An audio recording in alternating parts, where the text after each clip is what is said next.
Hi friends, welcome to Kavya Nayana cooking channel. ನಾನು ಸುಷ್ಮಾ. ಬನ್ನಿ, ಇವತ್ತು ನಮ್ಮ ಉತ್ತರ ಕರ್ನಾಟಕದ ಸ್ಪೆಷಲ್ ಸಜ್ಜಕದ ಹೋಳಿಗೆನ ನಾನು ಯಾವ ತರ ಮಾಡ್ತೀನಿ ಅಂತ ನಿಮಗೆ ತೋರಿಸ್ಕೊಡ್ತೀನಿ. ಬನ್ನಿ ಫ್ರೆಂಡ್. ಮೊದಲೇದಾಗಿ ಹಿಟ್ಟನ್ನ ನಾದ್ಕೊಳ್ಳೋಣ. ನಾನಿಲ್ಲಿ ಗೋಧಿ ಹಿಟ್ಟನ್ನ ತಗೋತಾ ಇದ್ದೀನಿ. 1-2 ಕಪ್ ಆಗುವಷ್ಟು ನಾನು ಗೋಧಿ ಹಿಟ್ಟನ್ನ ತಗೋತೀನಿ. ಇವಾಗ ಚೆನ್ನಾಗಿ ಜರಡಿ ಮಾಡ್ಕೊಳ್ಳೋಣ.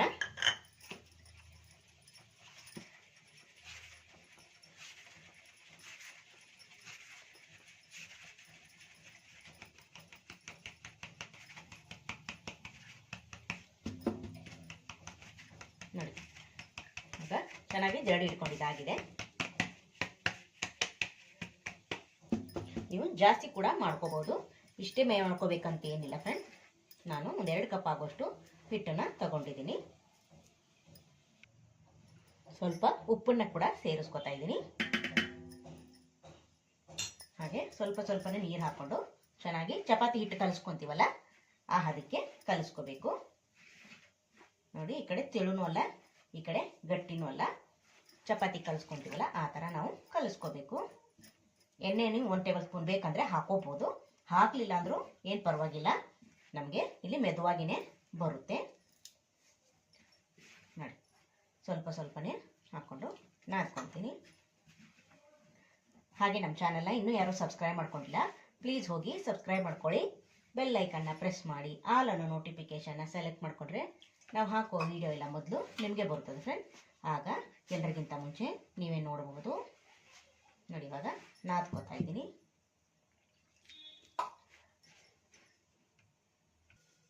ನೋಡಿ, ಇಷ್ಟು ನಾನು ನಾದ್ಕೊಂಡಿದ್ದೀನಿ. ಇವಾಗ ಇನ್ನೂ ನೆನಿಬೇಕಲ್ವಾ, ಇದನ್ನು ನಾವು ಹೂರ್ಣ ರೆಡಿ ಮಾಡ್ಕೋವರೆಗೂ ಇದನ್ನು ಚೆನ್ನಾಗಿ ನೆನೆಯೋದಕ್ಕೆ ಬಿಡೋಣ. ಒಂದು ಬಾಕ್ಸಲ್ಲಿ ನಾನು ಹಾಕಿ ಇಡ್ತೀನಿ. ಹೂರ್ಣ ಮಾಡೋವರೆಗೂ ನೆನೆದ್ರೆ ಸಾಕು ನಮಗೆ. ಹಿಟ್ಟು ಕಲಿಸ್ಕೊಂಡು ನೆನೆಯೋದಕ್ಕೆ ಬಿಟ್ಟಿದ್ದೀವಿ. ಈಗ ಹೂರ್ಣನ ಮಾಡ್ಕೊಳ್ಳೋಣ.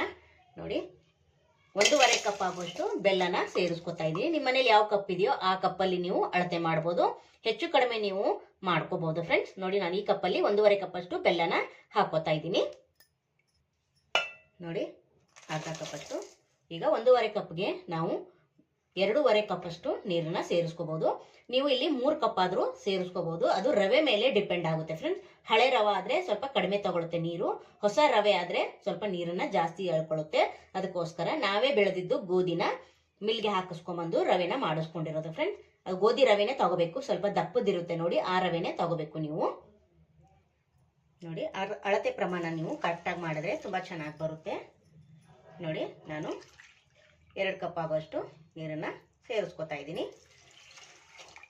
ನಾನು ಈ ಕಪ್ಪಲ್ಲೇ 1.5 ಕಪ್ ಆಗುವಷ್ಟು ರವೆನ ತಗೊಂಡಿದ್ದೀನಿ. ಹಾಗೆ 1.5 ಕಪ್ ಅಷ್ಟೇನೆ ಬೆಲ್ಲ ಹಾಕೊಂಡಿದ್ದೀನಿ. ಇನ್ನೂ ಸ್ವಲ್ಪ ಜಾಸ್ತಿ ತಿನ್ನೋರಾದ್ರೆ ನೀವು 2 ಕಪ್ ಅಷ್ಟು ನೀವು ಬೆಲ್ಲ ಸೇರಿಸ್ಕೋಬಹುದು, ಇಲ್ಲ 3 ಕಪ್ ಅಷ್ಟು ಬೆಲ್ಲನ ಸೇರಿಸ್ಕೋಬಹುದು. ಇವಾಗ ಚೆನ್ನಾಗಿ ಬೆಲ್ಲನ ಕರಗಿಸ್ಕೊಳ್ಳೋಣ. ನೋಡಿ, ನಾನು ಈ ಕಪ್ ಅಳತೆಯಲ್ಲಿ 1.5 ಕಪ್ ಆಗುವಷ್ಟು ಗೋಧಿ ರವೆನ ತಗೊಂಡಿದ್ದೀನಿ. ಸ್ವಲ್ಪ ದಪ್ಪನೇ ಇರಲಿ, ದಪ್ಪ ಇರಬೇಕು ಗೋಧಿ ರವೆನೇ ತಗೊಳ್ಳಿ, ತುಂಬ ಚೆನ್ನಾಗಿರುತ್ತೆ ಸಜ್ಜಕದ ಹೋಳಿಗೆ. ನಾನು ಇದನ್ನು ಚೆನ್ನಾಗಿ ಹುರ್ಕೊತೀನಿ. ನೀವಿಲ್ಲಿ ತುಪ್ಪ ಎಣ್ಣೆ ಏನಾದರೂ ಹಾಕೊಂಡು ಹುರ್ಕೋಬೋದು, ನಾನಿಲ್ಲಿ ಹಾಗೇನೆ ಹುರ್ಕೋತಾ ಇದ್ದೀನಿ. ಚೆನ್ನಾಗಿ ಹುರ್ಕೋಬೇಕು. ಇಲ್ಲಿ ಕಪ್ಪಗೇನು ಮಾಡ್ಕೊಳಕ್ಕೆ ಹೋಗಬೇಡಿ, 1-2 ನಿಮಿಷಗಳ ಕಾಲ ಸ್ವಲ್ಪ ಫ್ರೈ ಮಾಡಿಕೊಂಡ್ರೆ ಸಾಕು.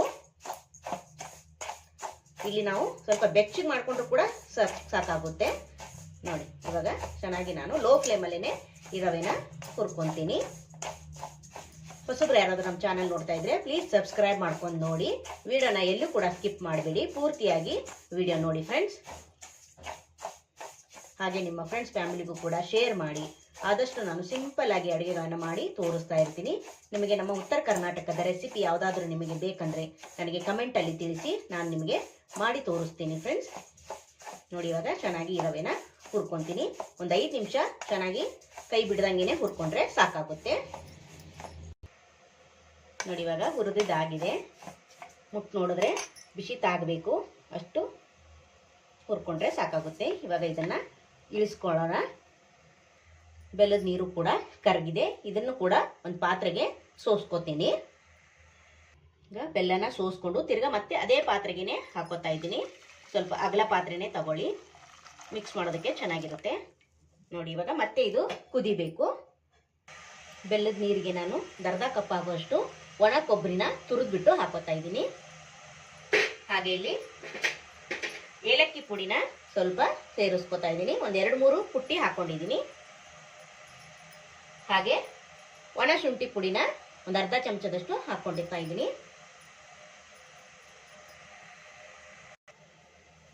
ಚಿಟಿಕೆ ಉಪ್ಪು ಸೇರಿಸ್ತಾ ಇದ್ದೀನಿ.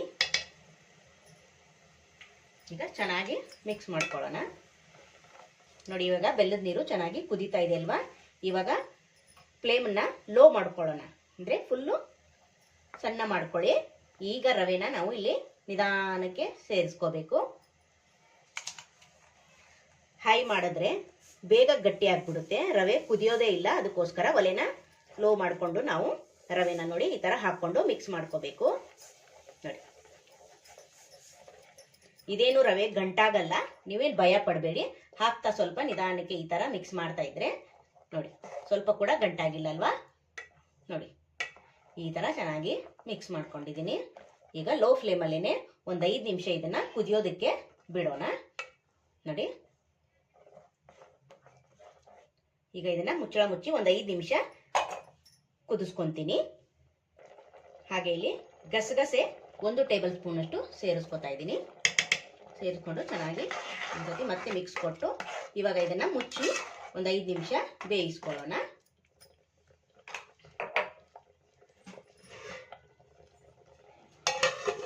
ಒಂದು 5 ನಿಮಿಷ ಆದಮೇಲೆ ನಿಮಗೆ ತೋರಿಸ್ಕೊಡ್ತೀನಿ. ಚೆನ್ನಾಗಿ ಕುದೀತಾ ಇದೆ. 1 ಸ್ಪೂನ್ ಅಷ್ಟು ತುಪ್ಪ ಕೂಡ ಸೇರಿಸ್ಕೊತೀನಿ.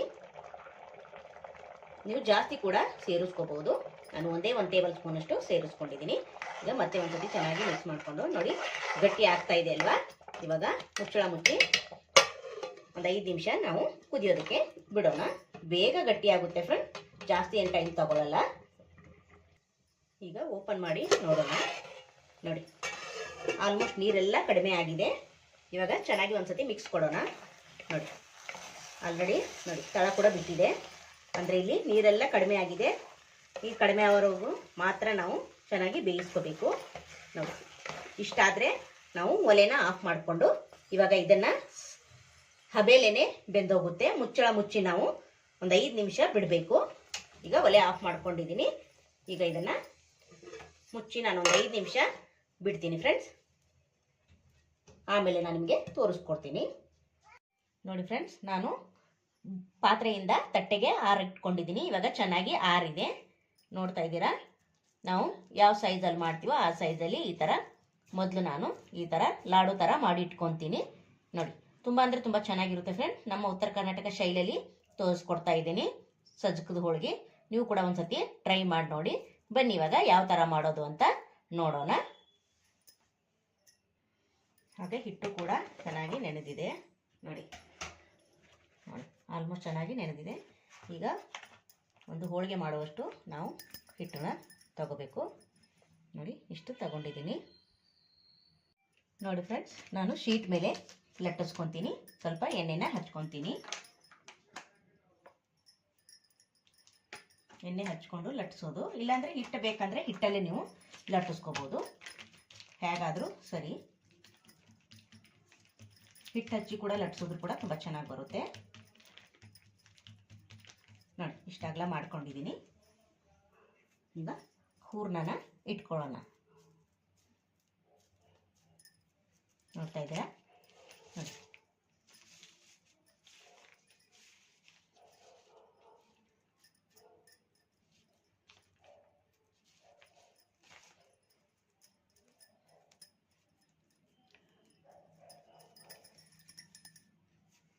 ನೋಡ್ತಾ ಇದ್ದೀರಾ. ಈಗ ಇದ್ರ ಮೇಲೆ ಮತ್ತೆ ಸ್ವಲ್ಪ ಎಣ್ಣೆನ ಹಚ್ಕೊಳ್ಳೋಣ.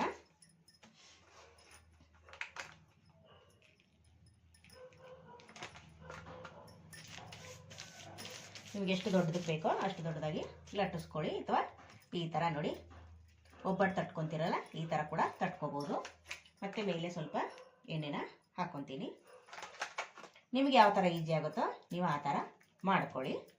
ಹಿಟ್ಟಲ್ಲೂ ಕೂಡ ಲಟ್ಟಿಸ್ಕೋಬೋದು, ಇಲ್ಲ ಕೈಯಿಂದ ಕೂಡ ಈ ಥರ ಪ್ರೆಸ್ ಮಾಡಿ ಮಾಡಿ ಮಾಡಿ. ಜಾಸ್ತಿ ಅಗಲ ಮಾಡಬಾರ್ದು. ಸಜ್ಜಕದ ಹೋಳಿಗೆ ಸ್ವಲ್ಪ ಮೀಡಿಯಮ್ ಆಗಿನೇ ಇರಬೇಕು. ನೋಡಿ ನೋಡ್ತಾ ಇದ್ದೀರಾ ಫ್ರೆಂಡ್, ನಿಮ್ಗೆ ಎಷ್ಟು ದೊಡ್ಡದು ಬೇಕೋ ನೀವು ಅಷ್ಟು ದೊಡ್ಡದನ್ನ ಮಾಡ್ಕೊಳ್ಳಿ. ನಾನು ಸ್ವಲ್ಪ ಚಿಕ್ಕ ಚಿಕ್ಕದಾಗಿನೇ ಮಾಡ್ತಾ ಇದ್ದೀನಿ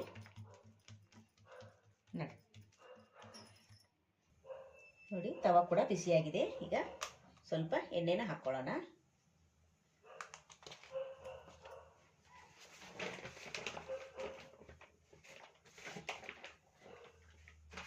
ನೋಡಿ, ಒಬ್ಬಟ್ಟನ್ನ ಹಾಕೋತಾ ಇದ್ದೀನಿ ನೋಡಿ. ಮೇಲೆ ಸ್ವಲ್ಪ ಎಣ್ಣೆನ ಹಾಕ್ಕೊಳ್ಳೋಣ.